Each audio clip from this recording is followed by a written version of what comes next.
વિદ્યાર્થી મિત્રો, ત્રિકોણમિતિય ચેપ્ટરની અંદર આપણે અમુક વિશિષ્ટ ખૂણા માટેના મૂલ્યો મેળવ્યા, જેમ કે 30, 60, 45, 0 અને 90 આપણને આપી દેવામાં આવેલા છે.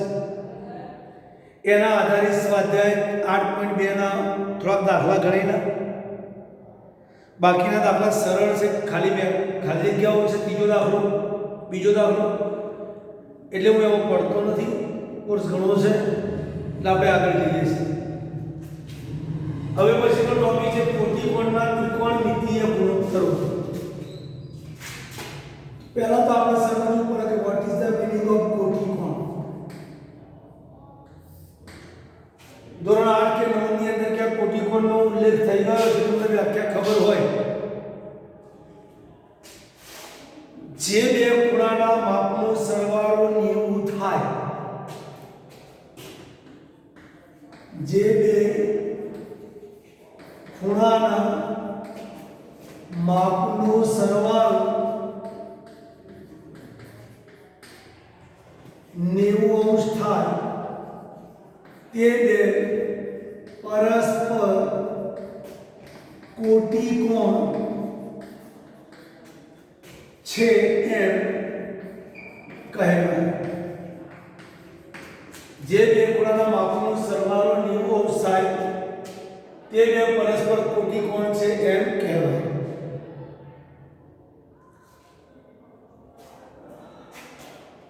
જે બે ખૂણાના માપનો સરવાળો, પણ આપણે એક ત્રિકોણ માટે લેવાનું કે એક ત્રિકોણમાં વ્યાખ્યા તો તમે ચોપડીમાં બી એમ જ છે કે જે બે ખૂણાના માપનો સરવાળો 90 હોય તે બે ખૂણા એકબીજાના કોટિકોણ. મેં એકબીજાની જગ્યાએ તે બે પરસ્પર કોટિકોણ એટલે કે એકબીજાના કોટિકોણ કહેવાય. દાખલા તરીકે આપણી પાસે કાટકોણ ત્રિકોણ ABC આપેલો છે. કાટકોણ ત્રિકોણ ABC માં ખૂણો બી કાટકોણ છે, માટે ખૂણો A અને ખૂણો C લઘુકોણ છે. માપ ખૂણો B બરાબર 90. B કાટકોણ છે એટલે B નું માપ કેટલું છે? 90 છે. માટે માપ ખૂણો A વત્તા માપ ખૂણો C બરાબર 90. જુદી સિસ્ટમ પ્રમાણે આગળ માપ લખાય, હવે નથી લખાતું, ન લખો તો પણ ચાલશે. પણ મીનિંગ એ છે કે ખૂણો B 90 નો છે તો બાકીના A અને C નો સરવાળો 90 થાય. બે થઈને 90 થાય. કારણ કે ત્રિકોણના ત્રણ ખૂણાનો સરવાળો 180 છે. 180 માંથી 90 ગયા એટલે બાકીના બે નું ભેગું મૂલ્ય 90 થાય.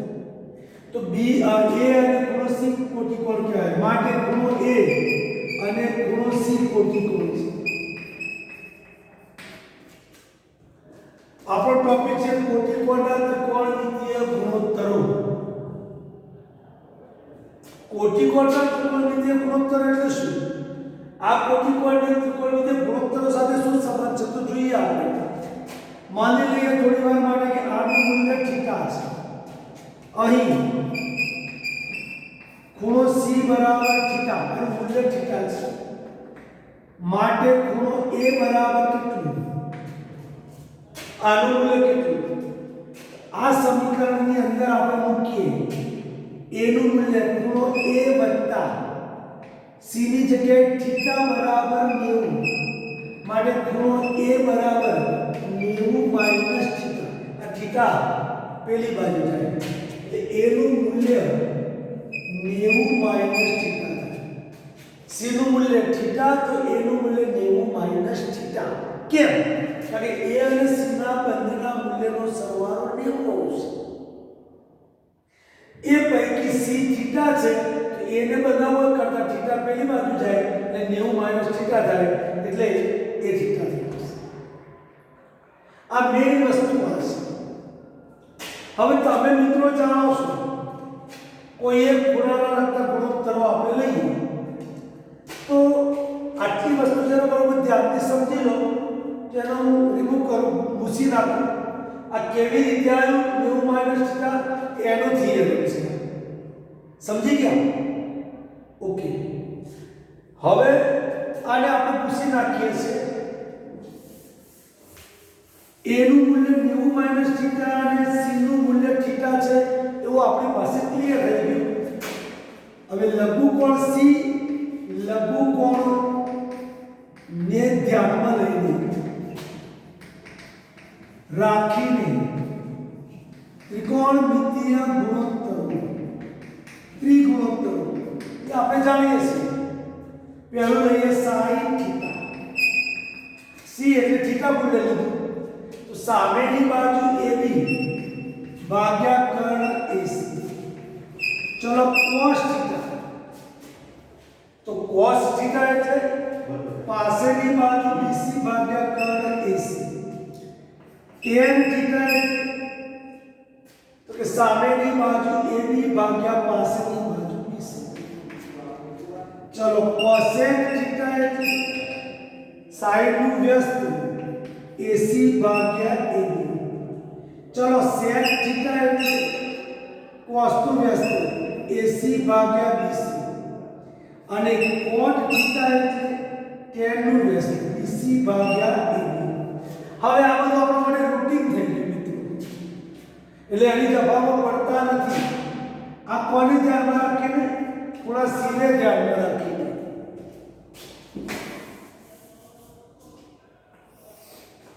થોડા સીને લઘુકોણ લઈએ લઘુકોણ તરીકે તો એના ગુણોત્તરો આ થાય તમારે સમાવવું છે હવે પૂરા a ને લઘુકોણ તરીકે અને પછી એના ત્રિકોણમિતિય ગુણોત્તરો મૂકીએ તો એનો sin હવે એનો જ્યારે sin લઈએ ખૂણા એનું મૂલ્ય કેટલું છે ખૂણાનું કે sin 90 θ એટલે દર વખતે ખૂણાનું મૂલ્ય અહીંયા θ લખતા તે કોઈ આપણે 90 θ 90 θ લખીશું sin 90 θ sin એને આ ખૂણાને ધ્યાનમાં રાખીએ તો સામેની બાજુ થાય BC ભાગ્યા કર્ણ AC ચલો cos 90 θ તો cos એટલે આ ખૂણો 90 એટલે પાસેની બાજુ કઈ AB ભાગ્યા AC ચલો tan 90 θ તો સામેની અને સામેની BC ભાગ્યા પાસેની AB ચલો sin નું વ્યસ્ત cosec 90 θ तो आगे उल्टाइए AC भाग्या BC चलो sec 90 θ sec 90 θ AC भाग्या AB અને cot 90 θ cot 90 θ AB ભાગ્યા BC ક્લિયર હવે શું કરો ધ્યાનથી જુઓ આકૃતિ એની એ જ છે BC નું મૂલ્ય આમાં લીધું હોય કે આમાં હરેક વખતે BC તો એનું એ જ રહેવાનું AB નું મૂલ્ય આમાં લીધું હોય કે આમાં આકૃતિ એની એ જ છે કાટકોણ ત્રિકોણ એનો એટલે AB ના મૂલ્યમાં કોઈ ફરક ના પડે તો AC માં ના ફરક પડે તો એનો મતલબ કે કોઈ જગ્યાએ AB ભાગ્યા AC નો ગુણોત્તર આમાં હોય AB ભાગ્યા AC નો ગુણોત્તર આમાં હોય આ AB ભાગ્યા AC નો ગુણોત્તર sin θ બરાબર AB ભાગ્યા AC અને અહીંયા AB ભાગ્યા AC બરાબર cosec 90 θ પરંતુ AB ભાગ્યા AC અને AB ભાગ્યા AC તો એકનું એક જ છે એનો મીનિંગ એવો થયો કે સૂત્ર શું બને sin θ બરાબર cos 90 θ આ સૂત્ર બે રીતે બોલાશે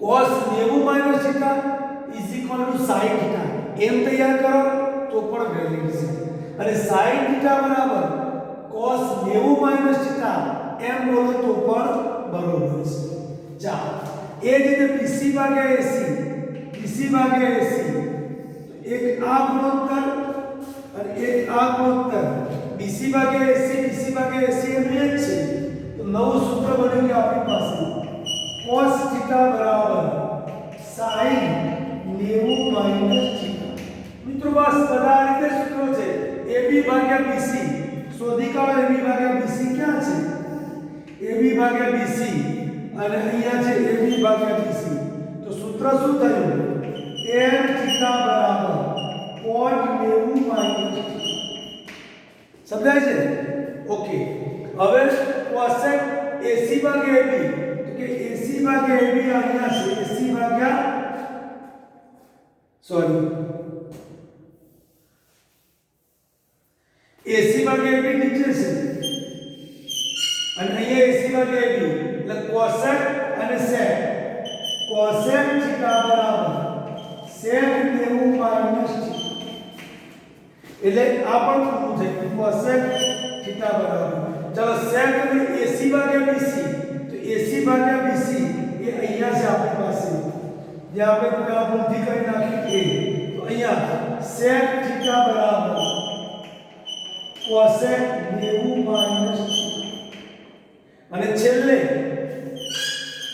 cot થીટા તો BC ભાગ્યા AB BC ભાગ્યા AB અહીંયા છે તો સૂત્ર છે cot થીટા બરાબર tan 90 માઈનસ તો આ રીતે 1 2 3 4 5 6 ત્રિકોણમિતિય જે 6 ગુણોત્તર છે એ 6 ગુણોત્તરના કોટિકોણ સાથેના કોટિકોણ એટલે થીટા અને 90 માઈનસ થીટા અગાઉ આપણે બતાવ્યું કે ખૂણો C અને ખૂણો A બંને પરસ્પર કોટિકોણ છે કેમ તો વ્યાખ્યા લખેલી છે જે બે ખૂણાના માપનો સરવાળો 90 થાય C નો અને A નો સરવાળો 90 થાય છે માટે C થીટા લીધું એ થાય 90 માઈનસ થીટા અને એ બંનેના સંબંધો કેવી રીતે અહીંયા પ્રસ્થાપિત થાય છે તો એ સૂત્રોને કોટિકોણના ત્રિકોણમિતિય ગુણોત્તર તરીકે ઓળખવામાં આવે છે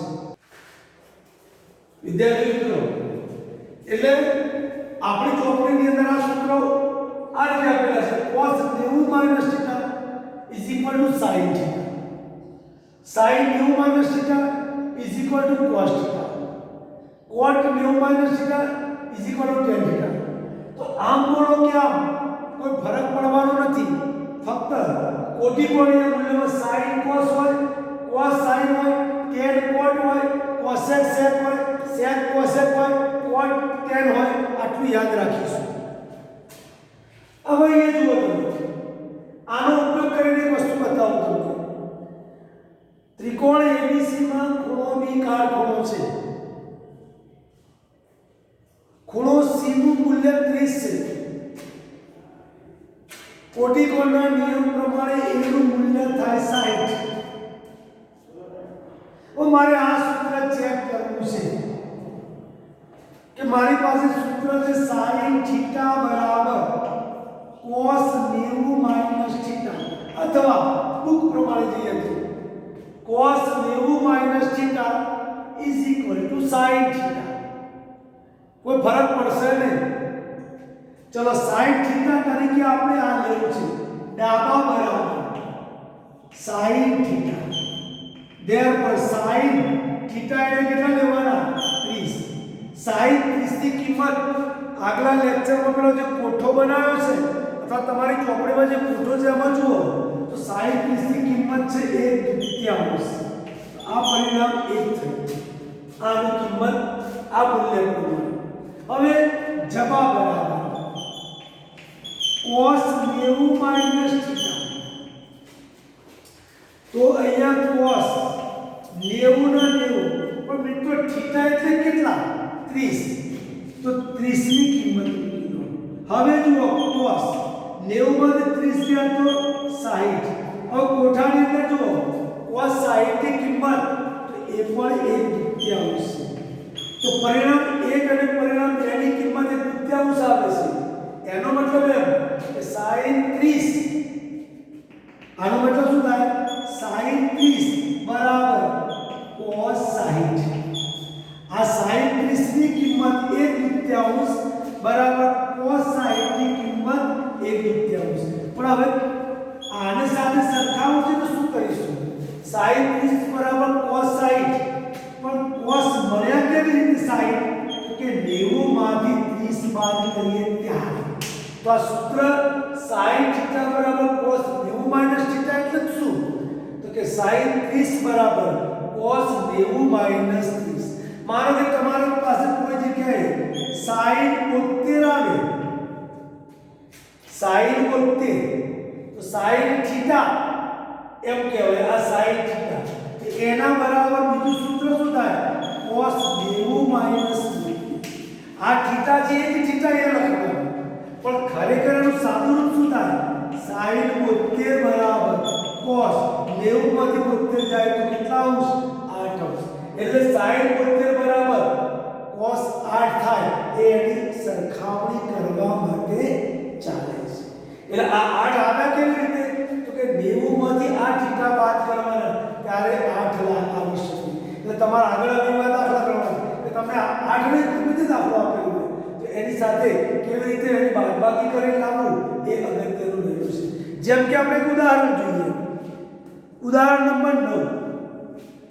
ઉદાહરણ નંબર 9 આ હવે બરોબર સમજી લેજો. એના જેવો જે ઉદાહરણ આપણે ચોપડીમાંથી લઈએ. ઉદાહરણ નંબર 9 tan 65 ભાગ્યા cot 25 સોરી cot 25 અંશ. ઉદાહરણ નંબર 9. હવે એને પ્રશ્ન એમ પૂછ્યો છે કે કિંમત શોધો, આ વસ્તુની કિંમત શોધો. હવે આમ તો કોઠો હોય તો 45 રૂપિયાની કિંમત, જો કે તમે log table, natural sine, natural tangent એ બધું કરીએ તો એ આવે, પણ એ બધી જફામાં તમારે નથી પડવાનું. તો પછી આની કિંમત તમે 65 અને 25 વચ્ચે સંબંધ કયો છે બરોબર ધ્યાનથી જોઈ લો. બંનેનો સરવાળો મળો 65 અને 25 60 20 80 5 5 10 80 10 90 એટલે 65 અને 25 કોટી કોણીય મૂલ્યો છે. બંનેનો સરવાળો 90 થાય છે. પ્લસ કોટી કોણીય જે સૂત્રો છે એમાં tan અને cot ને સંબંધ છે. તમે જુઓ tan અને cot ને આ બે સૂત્રોમાંથી જે વાપરવું હોય તમે વાપરી શકાય. જોઈએ કયું વાપરાય છે. tan થીટા બરાબર cot 90 માઈનસ થીટા અથવા cot થીટા બરાબર tan 90 માઈનસ થીટા. તમે tan ની જગ્યાએ વાપરવા જાવ તો આ વાપરી શકો. તમે આની જગ્યાએ વાપરવા જાવ તો આ વાપરી શકાય. ગમે તે થઈ શકે બંનેમાંથી. જો હું tan ની જગ્યાએ cot 90 માઈનસ થીટા મૂકું તો પછી નીચે cot નું cot જ રહેવા દેવું. અને જો cot ની જગ્યાએ tan 90 માઈનસ થીટા વાપરો તો ઉપર tan નું tan જ રાખો. બરોબર સમજો? ઓકે, ચલો આપણે ઉપર બદલીએ. tan થીટા tan આ જે 65 છે એ tan થીટા એટલે tan 65 એની જગ્યાએ શું મૂકીએ? cot 90 minus 65. જો સૂત્ર થીટા જે છે એ જ થીટા અહીંયા લેવાનું છે. આ 65 તો 90 માઈનસ 65 જ લખવાનું. આ 65 છે એટલે એનો મતલબ કે આની જગ્યાએ tan થીટા બરાબર cot 90 માઈનસ થીટા તમે વાપર્યું, સૂત્ર નિર્દેશક નંબર 3 વાપરો એવું સાબિત થશે. સમજાય છે મારી વાત? ફરીથી tan થીટા 65 એટલે થીટા સમજી લો. tan થીટા બરાબર cot 90 માઈનસ થીટા એટલે કે tan 65 તો cot 90 માઈનસ 65. નીચે cot નું cot રાખો એટલે cot 2. ચલો 90 માંથી 65 જાય તો 25 cot 90 માંથી 65 ગયા 25 નીચે cot 25 તો છે આવડી ગયા. જવાબ આવ્યો 1. તો આ કિંમત શોધવાની હતી તો આ કિંમત શોધેલી. ચલો થોડી વાર માટે આપણે બીજી રીતે કરીએ. ચલો tan ની જગ્યાએ સૂત્ર વાપરીએ નહીં, છોડો. મારા સાહેબ આ સૂત્ર વાપરવું છે. cot થીટા ની જગ્યાએ tan 90 માઈનસ થીટા લખવા છે તો tan ને રહેવા દો તેમ tan 65 એમના એમ જ. તો cot થીટા છે, cot થીટા અહીંયા cot 25 છે, cot થીટા તેની જગ્યાએ શું મૂકવાનું? tan 90 minus theta. ચલો cot 25 ની જગ્યાએ શું મૂકીશું? tan 90 માઈનસ થીટા જે છે થીટા ત્યાં લેવાના છે માટે 25. ચલો tan 65 ભાગ્યા tan 90 માંથી 25 ગયા 65 ઉડી ગયા જવાબ. તમે આ કરશો તો પણ જવાબ 1 આવશે, આમ કરીશું તો પણ જવાબ 1 જ આવશે. વિદ્યાર્થી મિત્રો જો સ્વાધ્યાય 8 મિત્રોનો પહેલો દાખલો સેમ આપણે જે ઉદાહરણ નંબર ટાઈપનો છે. sin 18 ભાગ્યા cos 70. તમે જોઈ શકો છો 18 અને 72 વચ્ચે સંબંધ કોટી કોણનો છે. 72 + 8 80 + 10 90. એટલે 72 અંશ અને 18 અંશ પરસ્પર એકબીજાના કોટી કોણ છે. ઉપર sin છે અને cos છે. તમે જાણો છો sin અને cos કોટિકાની મૂલ્યમાં પરસ્પર ઉલટા છે. sin તો cos, cos તો sin. એટલે એનો મતલબ કાં તો sin ને cos માં ફેરવો કરો, cos ને sin માં ફેરવો, બંનેમાંથી કોઈ એક. ચલો આપણે sin એટલે પહેલું સૂત્ર વાપરીએ. sin થીટા, હવે તમારે બોલવાનું છે. sin થીટા બરાબર cos 90 માઈનસ થીટા. તો આ sin ની જગ્યાએ sin 18 બરાબર cos 90 માઈનસ 18. સરસ.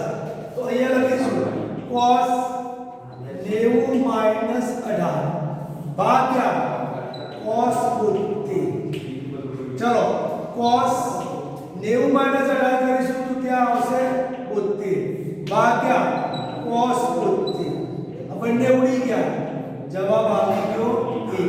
એની કિંમત જ શોધવાની છે, તો કિંમત આપણને 1 મળી જાય છે. એ જ રીતે ત્રીજો દાખલો, અહીંયા ભાગાકારનો સંબંધ હતો. બે સ્ટેપ વચ્ચે કયો સંબંધ આપ્યો છે? માઈનસ. પણ 48 અને 42 તો છે તો કોટી કોણ જ મૂલ્ય. 40 + 40 80 8 + 10 80 ને 10 લેવું. એટલે cos છે તો sin માં ફેરવો, કાં તો sin છે ત્યાં cos માં ફેરવો. ચલો આપણે cos ને sin માં ફેરવીએ. તો બીજું સૂત્ર વાપરવું પડશે.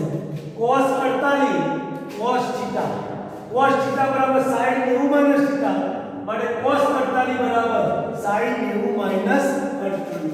અહીંયાની જગ્યાએ લખીએ sin 90 માઈનસ 48 અંશ માઈનસ sin 42 અંશ. ચલો sin 90 માઈનસ 48, 90 માંથી 48 જાય તો 42 અંશ માઈનસ sin 42 અંશ. sin 42 અંશ કૌંસમાંથી બહાર કાઢી નાખે sin 42 અંશ. એકવાર પ્લસ એકવાર માઈનસ ઉડી ગયા ઇઝ ઇક્વલ ટુ 0. એ ભાગાકાર સંબંધમાં ઉડતા હોય તો જવાબ 1 આવે છે જ નહીં. અને અહીંયા બાદબાકી થાય છે શું કહેવાય? માટે જવાબ શું આવશે? 0 આવશે.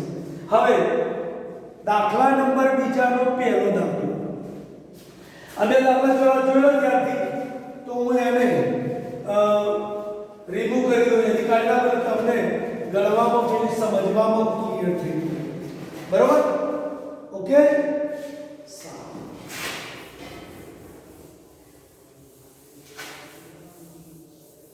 આ દાખલો સાબિત કરવાનો છે. જવાબ તમને આપી દીધો છે કે બરાબર એક સાબિત કરો. tan 48 * tan 23 * tan 42 * tan 67. ફરીથી લખો રકમ tan 48 અંશ * tan 23 અંશ * tan 42 અંશ * tan 67 અંશ. અને એને એમ કહીએ ડાબા તે વધારે રહેતું છે. આટલી આટલું ડાબી બાજુ છે, ડાબા હાથ બાજુ, અને આટલી આટલું જમણી બાજુ છે. કરવાનું સાબિત છે એટલે ડાબામાં ઓપરેશન કરીને જમણી બાજુ બહાર કાઢવાની છે. ઓકે. હવે આવા દાખલામાં શું કરવાનું? કોટી કોણી મૂલ્યવાળા રકમો પકડી લેવાની. 48 તો એની સાથે 90 સરવાળો કરી આપણે એક સંખ્યા કઈ 42. આપણે થોડી વાર પહેલા દાખલો જોયો. તો આ બંને વચ્ચે એક સંબંધ પ્રસ્થાપિત કરવાનો. 23 સાથે 90 કરી આપે એવું કોણ છે? 67. તો આ બંને વચ્ચે એક સંબંધ પ્રસ્થાપિત કરવાનો કોટી કોણી. હવે શું? તો કે tan 48 tan 42 માંથી કોઈ એકને ત્યાંમાંથી કોટમાં ફેરવવાનું. tan માંથી કોટમાં. કોટ તો આપણે નથી એટલે tan માંથી કોટમાં, પણ બંનેને નહીં ફેરવવાના, કોઈ એક જ ફેરવવાનું. દાખલા તરીકે આપણે આને રાખીએ tan 48. તો અહીંયા જે છે આ tan 23 અહીંયા કોટ tan ની જગ્યાએ tan theta tan 42 tan theta તો કોટ 90 માઈનસ 42 અને tan 67. tan થીટા બરાબર કોટ 90 માઈનસ થીટા. સમજાય છે? બરોબર. ઓકે. હવે આ બંનેમાંથી કોઈ એકને ફેરવવાનું. tan 48 આ tan 23 અને આ tan 67. ચલો tan 23 જ રહેવા.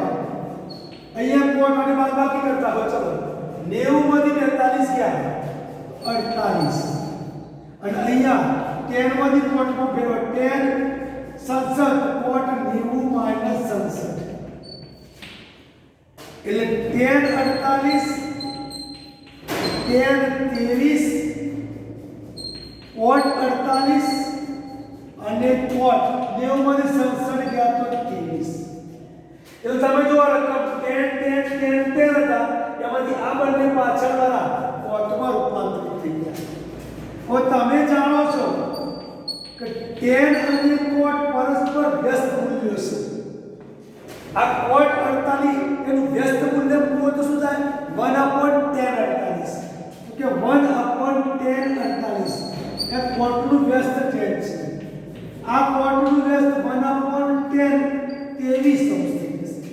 તો tan 48 ગયા tan 23 ગયા ઇઝ ઇક્વલ ટુ જવાબ આવી ગયો 1.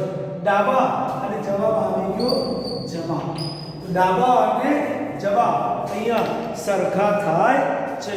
તો આ રીતે આપણે કોટિકોણીય ત્રિગુણોત્તરોના મૂલ્ય ઉપરથી આવા દાખલા ગણી શકીએ. અગાઉના દાખલા હવે તમારી જાતે ટ્રાય કરો. નેક્સ્ટ લેક્ચરની અંદર આપણે લઈએ છીએ.